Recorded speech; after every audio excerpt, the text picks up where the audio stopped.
రెడ్డి గారు, ఈరోజు విజయలక్ష్మి తలుపురెడ్డి విజయలక్ష్మి సంబంధించిన భూమి ఒక వివాదంతో గత కొంతకాలంగా గొడవలు జరుగుతున్నాయి.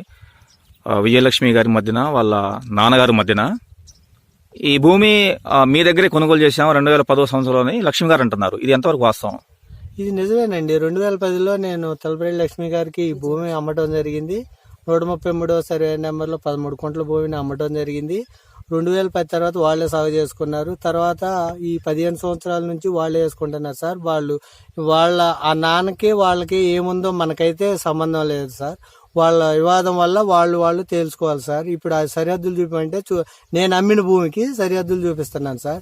తర్వాత వాళ్ళు ఉంచుకున్నారా వేరే వాళ్ళకి అమ్మారా మనకు తెలియదు సార్.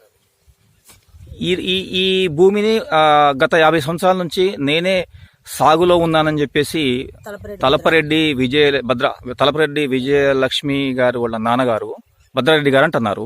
ఇది 2010కి ముందు మా ఆధీనంలోనే ఉంది సార్. 2010 మా నాన్నలో మా జేజనాలు వాళ్ళు అమ్ముకున్నాక నాకు అప్పచెప్పారు సార్. 2010 దాకా అయితే నా హ్యాండ్ ఓవర్లోనే నేనే సాగు చేసుకున్నాను సార్. దాని తర్వాత లక్ష్మి గారికి హ్యాండ్ ఓవర్ చేశాను సార్. ఇంకా అది భద్రారెడ్డి గారికి ఇప్పుడు లక్ష్మి గారికి మీరు అమ్మిన భూమి సర్వే నెంబర్ 133కి సంబంధం లేదంటారు. లేదు అంటే ఈరోజు ఇప్పుడు హద్దులు నిర్ణయించేసి ఈరోజు తారీఖు వచ్చేసి అప్పుడు నేను 2010లో అమ్మిన సరిహద్దులు చూపిస్తున్నాను సార్. 2010లో అమ్మిన సరిహద్దులు చూపిస్తున్నారు అంతే. ఇప్పుడు వాళ్ళ హ్యాండ్ ఓవర్ లో ఉందా, మళ్ళీ వాళ్ళు మరి వాళ్ళ నాన్నకి వేరే వాళ్ళకి అమ్ముకున్నారు, మనకు సంబంధం లేదు కదా సార్. ఆ రోజు నేను ఇచ్చిన భూమికి సరిహద్దులు సార్ అవి 2010 సంవత్సరంలో. ఇంక ఈ 15 సంవత్సరాల నుంచి వాళ్ళు ఏం చేసుకున్నారు మనది. లక్ష్మి గారు, అప్పుడు అమ్మిని మీకు మీ నాన్నగారికి మీ కుటుంబ సభ్యులతో మీకున్న వివాదం ఏంటి అసలు? ఎందుకు మీ పొలం మీద పదే వస్తున్నారని చెప్తున్నారు మీరు? మాకు ఇంట్లో గొడవలు ఏమీ లేవు, వికారమైన గొడవలు ఏమీ లేవు. ఇంట్లో గొడవల వల్ల ఈ పొలంలోకి నువ్వు వస్తే నేను ఊరుకోను అని చెప్పేసి అడ్డం తిరుగుతున్నారు. నేనన్నా తమ్ముడు అమ్మాడు, నేను కొనుక్కున్నా, మీరెందుకు అడ్డం తిరుగుతున్నారు, మీకు సంబంధం లేదు కదా అంటే వాళ్ళు ఏమంటున్నారు, మా నాన్నగారు నన్ను మా అన్నయ్య అసలు కీలక పాత్ర ఎవరంటే మా బాబాయ్ కొడుకు అంజిరెడ్డి.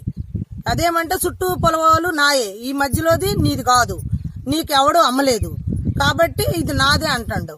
అంటే నేనన్నా తమ్ముడు మరి నాది అని వాళ్ళు అడ్డం తిరుగుతున్నారు కాబట్టి మాకు గొడవలు ఉన్నాయి, వాళ్ళు అడ్డం తిరుగుతున్నారు కాబట్టి నువ్వు వచ్చి నాకు సరిహద్దులు చూపించాల్సిందా అని నేను అడిగాను. అడిగితే ఈరోజు సరిహద్దులు చూపించడానికి వచ్చిండు. ఆ సరిహద్దుల ప్రకారం మేము 4 వైపులా రాళ్లు పోతుకుంటున్నాం. అంటే ఇప్పుడు మొత్తానికైతే నువ్వు భూమి నీకు ఎవరు అమ్మలేదని చెప్పేసి మీ కుటుంబ సభ్యులు నీ మీద గొడవకి చేస్తున్నారు. దాడి కూడా చేశారంటున్నారు. దాడి కూడా చేశారు. చేస్తే నేను మా తమ్ముడిని అడిగా, రా తమ్ముడు మరి నాకు సరిహద్దులు చూపించు, నేను రాళ్ళు పోతుకుంటానని చెప్పేసి మా తమ్ముడిని అడగ్గా ఆయన ఈ రోజు వచ్చారు. మేము రాళ్ళు పోతుకుతున్నాం. ఇక 4 వైపులు బండలు పోతుకుంటున్నాం. మీ పేరు? మీ నాగిరెడ్డి సార్. నా పేరు తలపరెడ్డి నాగిరెడ్డి. అంటే తమ్ముడు, ఈ రోజు నువ్వు నాకు అమ్మావు కాబట్టి సరిహద్దులు చూపి అడిగాను, అమ్మట్లేదని చెప్పేసి మన కుటుంబంలోనే గొడవలు జరుగుతున్నాయని చెప్పేసి ఈ రోజు మీరు నాగిరెడ్డి గారిని తీసుకొని వచ్చి మీరు సరిహద్దులు చూపించుకొని మా తమ్ముడు చూపిస్తాడు, మేము రాళ్ళు పోతుకుంటున్నాం.